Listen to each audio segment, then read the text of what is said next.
Hey there, YouTube land. Big Dave here. Today I'm making a short video about some of the bigger Zebcos because I had gotten some questions about different things with them. So what I'm going to do is I just started to get this channel back running again, and I'm trying to record directly to YouTube. So we'll see what happens. But anyway, so the middle Zebcos are like some of you know them as the 404, and the ones that came a little bit later in the mid-range, maybe in the 80s or so, would be these, and they actually work pretty well. The only problem, well, let me just show you the other ones first so that you know what we're talking about here. There are new 404s. I don't have any. The old 404, in fact, the one that I'm using right now for some things, I just started the season. You know, it's just going to be March.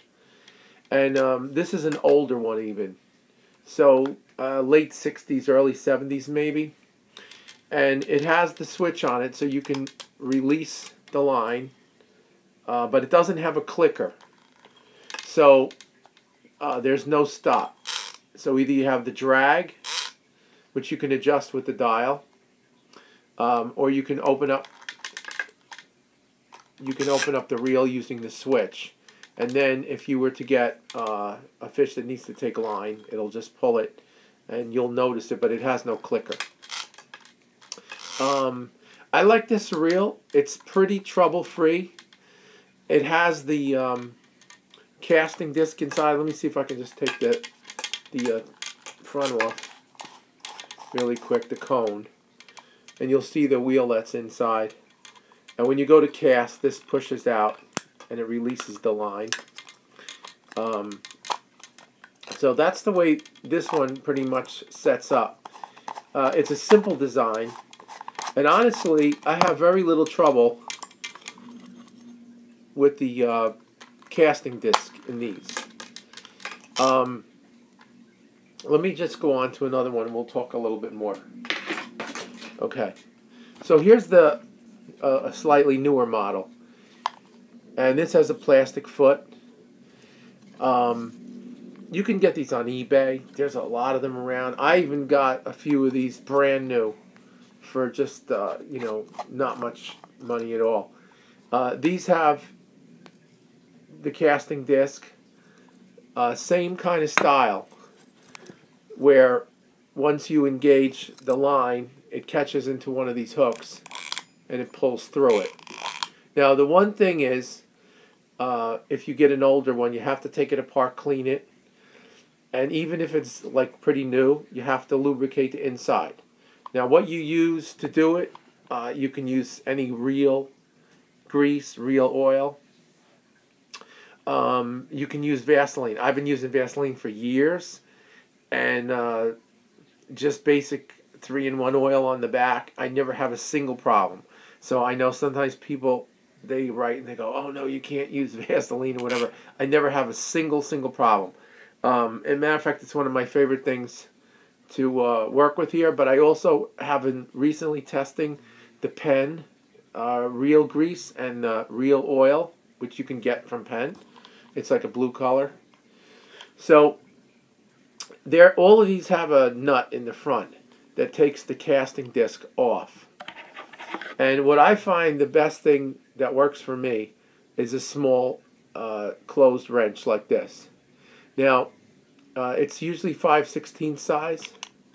There you go. So if I just loosen this slightly, you can loosen these in the field with a penny, or a dime, a coin, because when Zebco made these, they left a slot in there, so if you had to take it off while you were fishing, you could. Because every once in a while you'll get like a tangle underneath this, and it has to come off. And some of the line might get wrapped around on the inside. So you would have to pop the cap off and know how to take this casting disc off and release your line or whatever happens. It doesn't happen really often, but it does happen. When you go to put this back on, it keys in. So you just kind of turn it lightly. Never force these, you know. Just turn lightly. And then you put your nut back on to hold it. This is where, if you're out in the field, you want to kind of keep yourself where if you're going to lose this nut, you know where it is. Now, I'm going to tell you, I've not had this one apart yet, so it's a little bit sticky. I would probably take this apart again and clean it up and put some oil or something on it so that it's ready to go. And I just use this little thing to snug it down. Now, these you can get, you can even order them online, just a small box wrench. And it's good to have, if you do work with these reels often, and you know which size you need, it's kind of good to keep one in your box. But you can always just use, like I said, a coin or, you know, a piece of, like even a pair of pliers or something out of your box. Or a piece of metal that's not too big, that's flat on the end. You could keep it in your box. So when you do, you have to put the string back through the cap in order to, and it has to be free. You see how this is coming through here? And on these reels, this whole inside will come out like that. So these style would have the slot on it. These are kind of easy to take care of. Here's the button. Make sure the button is cleared out. Just line this up. Push the whole mechanism back inside. Make sure the line's not caught in the threads for the cap. And just find where the cap starts. And you put it back on. There's your line. That's it. When I store these, I loosen the drag, which is the wheel, so that it's not too tight. Alright, so the only problem with this model reel that I have found is now this does have a switch so that you can free line it. Once in a while, if it's not clean inside, this switch, even though you flip the switch, the anti-reverse will hang up. So it'll just keep free spooling, which is a problem if you are expecting to set the hook and it's still, the line is loose, right? I think you know what I'm talking about. It makes sense, right? And here's your drag. I tend to store these with the drag. I think I said that before, not too tight. And then once I'm in the field and I'm going to use one, then I'll snug it up until it's just tight. Of course, see, this is tighter. And it has to work free, so it has to be clean, and you got to oil it. All right, let's look at the other two that I have here today. And there'll be more. This is only part one of this. The newer ones that are available right now is the Max, 33 Max. And this one, you have to check because they don't all have this release switch. Now this one has the switch. You push to the side, and you have a clicker when it goes to free spool. When you push the switch back, the anti-reverse kicks in. Right? So you have this. Now, the mechanism on here is different. It has a casting disc with ceramic pins. And this one just screws off the front. It's not, it actually doesn't, I'm sorry, this one does not screw off the front. It's kind of a bayonet mount. And what you want to do on this one, the newer ones, is push the button in to release the pins, and then it comes off. It comes with this Cajun line. It depends on what you're going to do with this line. If you're going to throw out like a catfish line or some kind of a baited line with a weight, then this is fine. If you're going to be doing any kind of lure fishing, sometimes it's better if you change this line off here because this line can get kind of wiry and it doesn't recover well. So I like to use like a softer throw line, but you can still use this to throw lures. I think the one that comes on here is 20 pounds, I'm pretty sure. The older 404s came with 15 pounds. Now this has the ceramic pins. And this casting disc, the whole disc comes off. You just unscrew it. and you don't have to deal with a little nut on there. And it has these two spring-loaded mechanisms in it that allow it to go. Now, you want to keep it clean under here. And like, see, this one's a little bit on the sticky side right now. So I'm actually going to clean this up.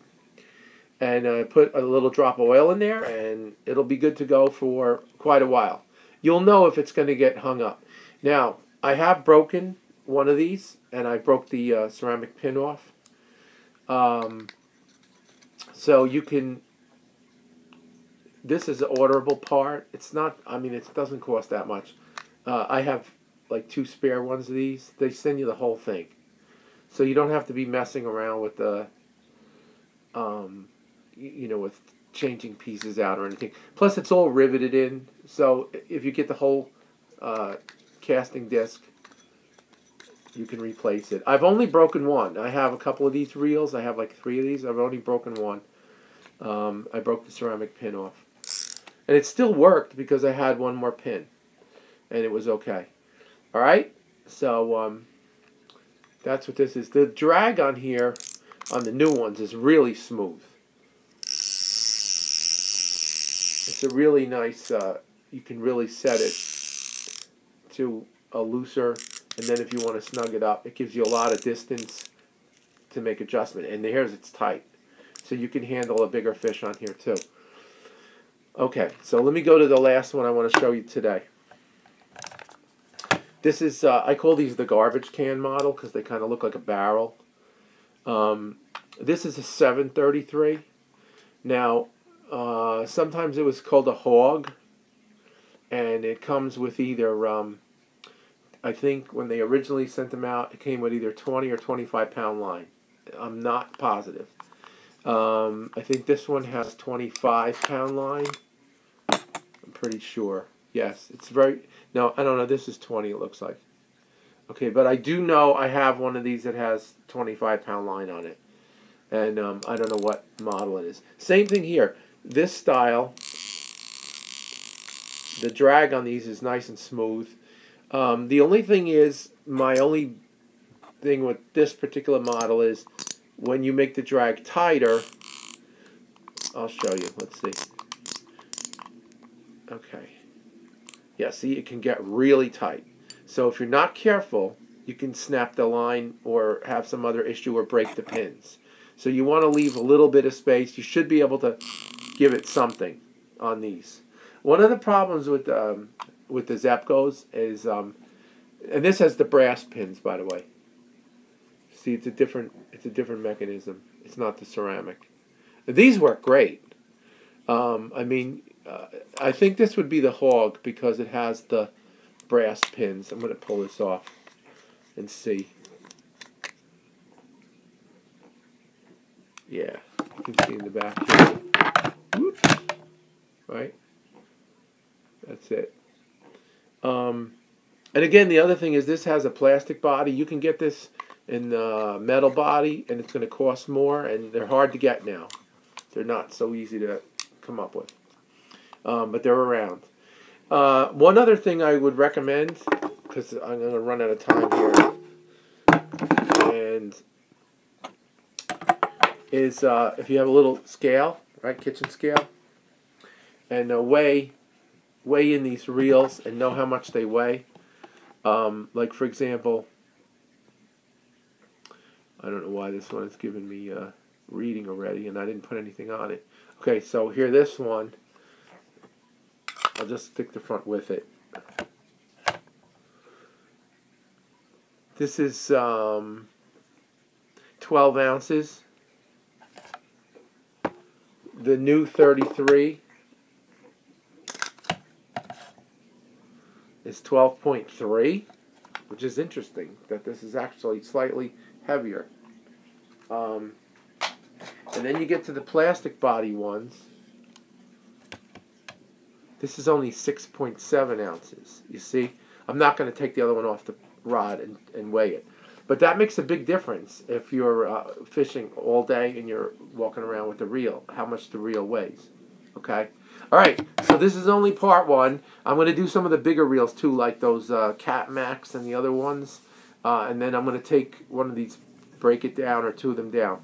Okay, catch you later.